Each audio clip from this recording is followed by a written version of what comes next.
Today on 7th Circle Gaming, it's the grim darkness of the far future in Warhammer 40,000 Boltgun. After a bit of full disclosure, which you're welcome to read through if you're interested, we'll take a look at a couple of screenshots.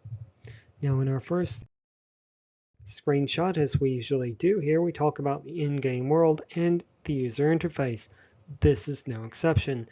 The world of Boltgun, which is what we're going to call the game for the sake of brevity, is rendered in a very faction-appropriate way, with nods to the genre of the mid to late 90s first-person shooter. Speaking of, the user interface is also rendered in a very genre-appropriate way, with indicators for character health and armor located at the bottom left-hand corner of the screen. At the bottom right, we have something of a break from the genre, as there are special abilities, cooldown timers, and indicators for multiple different types of throwable object. Now then, in our second screenshot, what we're going to share with you is one of the in-game cutscenes that the game provides players with. There aren't very many in Boltgun, as most of the story is presented through Vox chatter, or radio chatter, or audio logs. As the game doesn't spend very much time on this, we won't either. We'll instead move on to our first proper chapter, which is, as always, immersion. Here the game has earned a 6.5 out of 15. You can read through all of these just as easily as I can. So the one side note that we will mention is regarding audio. Apart from the standard combat noises that players have come to expect, there are various sound bites in the game. All of these are based very much in the franchise, and to be more precise, the memes associated with the franchise. Players that aren't overly familiar with the franchise may not relate to them as much as players that are. Moving on now, we do need to talk about difficulty. Here the game has earned a 7.5 out of 15, which is a nice way of saying that the game doesn't do anything poorly and it doesn't really do anything well either. It's very functional. The game provides basic difficulty options. The descriptions of those difficulty options are provided in in-universe text that players that are very familiar with the franchise will be able to understand. There is one note here regarding the user interface that the game does not provide clear indicators of which type of grenade the player has currently equipped. However, that might be something of a nod to the genre, as at the time, the question of what type of grenade wasn't as important as does the player have grenade, because if the player had grenade, the player would throw grenade. Didn't matter which it was.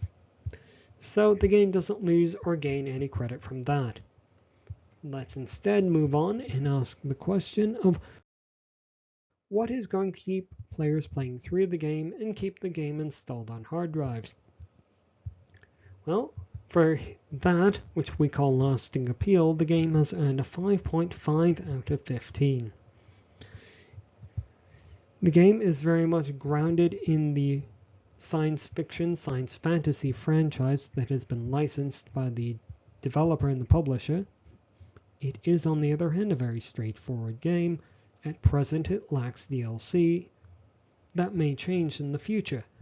What is not likely to change is that there is no mod support through traditional sources, which is not to say that third or fourth party websites that require editing of in-game files won't eventually have mods available, but we do advise caution as those are not verified and may include viruses or undesirable software. Now then, with that said, we do want to compile everything into the overall score. Overall, Boltgun has earned a 6.5 out of 15 from us. The game is very much grounded again in that science fantasy, science fiction franchise. It is, on the other hand, a very straightforward, fast-paced combat game. And before we end the video today, we do have 2 highly subjective statements, so please have your salt ready. Not all of the chaos deities are represented at present.